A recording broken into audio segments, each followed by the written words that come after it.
दंडवत प्रणाम करते हुए अध्यक्ष के रूप में संत महोदय और संचालक के रूप में बैठे और सभी सामने विराजमान माताएं और सत्पुरुषों के चरणों में दंडवत प्रणाम।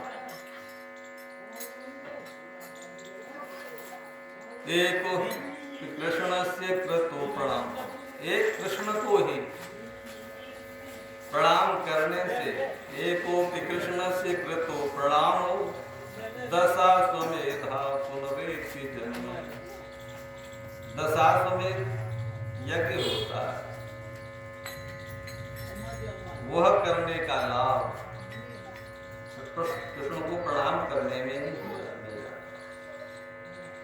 दोबारा जन्म लेना पड़ता है उसको दशाश्वमेध यज्ञ करने के बाद, लेकिन कृष्ण को प्रणाम करने के बाद नहीं।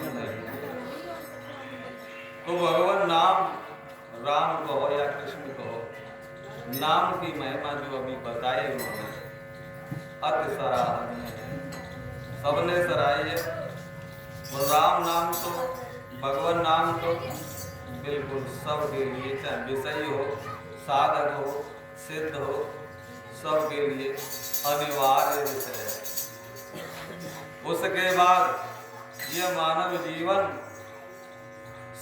मुख्य बात यहाँ आती है कि हमें करना क्या चाहिए। करना क्या चाहिए, हम किस स्थिति में हैं, पहले तो यह देखना चाहिए। हम प्रारब्धवश इस मानव योनि में आए हुए हैं। प्रारब्ध क्या है? 5 विषय, रूप रस गंध शब्द स्पर्श, कामना,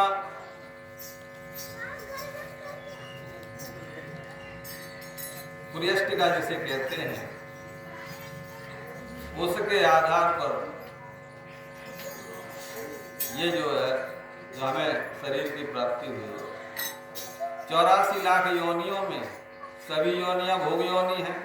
मानव योनि जीवन जो है कर्म योनि बताया है, लेकिन साथ में ये भोग योनि भी है। दोनों है, कर्म योनि और भोग योनि। इसमें कर्म योनि के हिसाब से पुरुषार्थ की आवश्यकता होती है। पुरुषार्थ में धर्म अर्थ काम मोक्ष है। धर्म अर्थ काम मोक्ष। तो पुरुषार्थ यह है कि धर्म पर करें। धर्म क्या है? कर्तव्य कर्म ही धर्म है। सबसे बड़ा कर्तव्य कर्म क्या है? कि हम जहां हैं, वहां जिस जगह पर हैं, बचपन से लेकर के 25 वर्ष तक, जन्म से लेकर के वहां तक जो है हमारा आश्रम रहता है, ब्रह्मचर्य, फिर गृहस्थ आश्रम। 4 आश्रम है, ब्रह्मचर्य, गृहस्थ, वानप्रस्थ और संन्यास। तो भगवान ने जो अवतार लिया है तो किसके लिए लिया है? विप्रधेनु सुर संत हित लीन बन गया अवतार।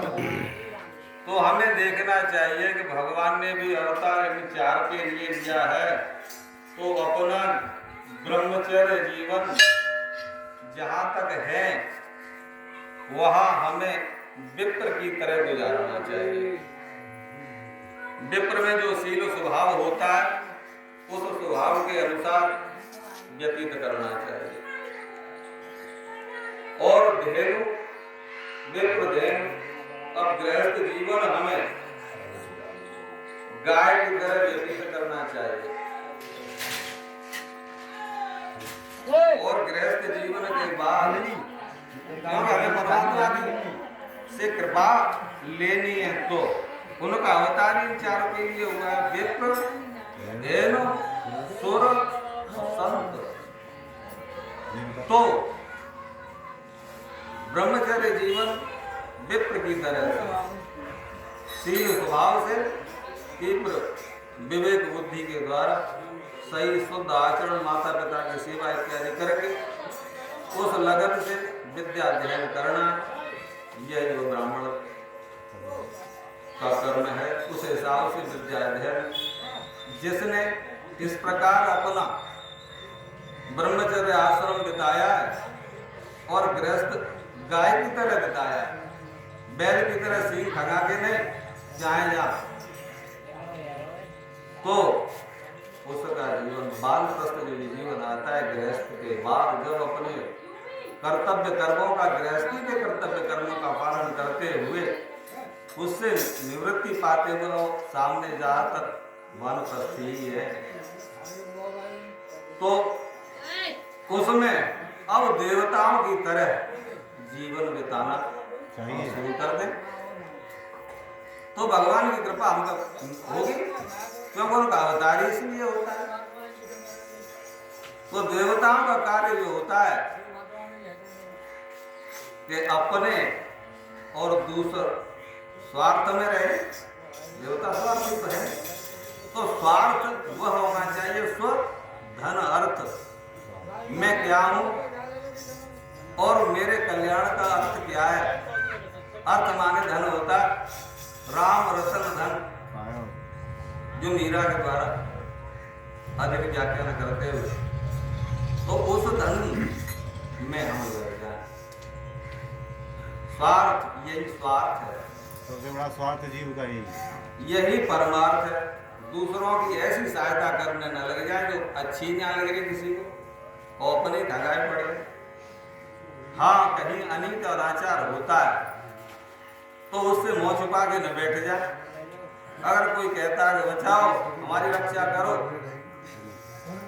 तो देवताओं का स्वभाव जो होता है कि उसकी रक्षा करो। उस देवत्व को जब प्राप्त होता है, वह जब तीन अवस्थाएं जीवन की प्राप्त करने के बाद में आ ही जाए, वह संत होने के योग्य होता है, अधिकारी होता है। वह संत होने के अधिकारी होता है।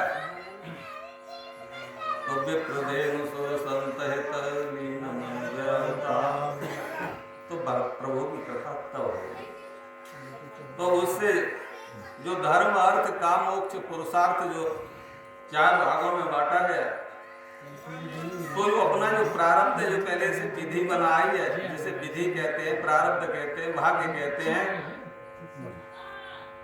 नसीब कहते हैं, विभिन्न नामों से उसे पुकारा जाता है। तो धर्म और मोक्ष यह पुरुषार्थ है।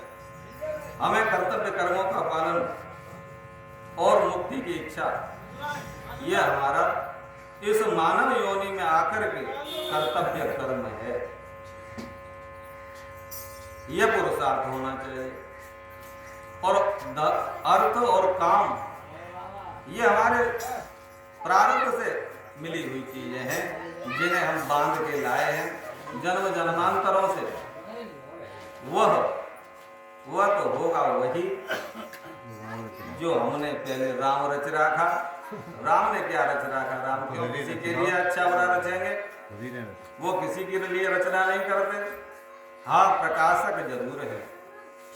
क्यों कि हर इंसान जो है, जो कुछ भी कर्म करता है, अच्छा बुरा, अच्छे को तो भोगना चाहता है और तत्काल फल चाहता है उसका, लेकिन जो कुछ बुरा हो जाता है उसे छिपाए रखता है, उसका फल कभी भी नहीं भोगना चाहता। तो वो प्रभु ही, वो विधाता, वो प्रकाशक, वो नियंता, वो उसका फल भोगवाते। तेरा तुझको अर्पण, ले ये तूने किया है इसे भोग। तो अर्थ की और काम की, इनके लिए मानव जीवन में आकर के विचार न करे। ये तो प्रारब्ध बस तेरे पास जबरदस्ती तू मत कर, तुझे ये करने ही पड़ेंगे। अब इनमें विवेक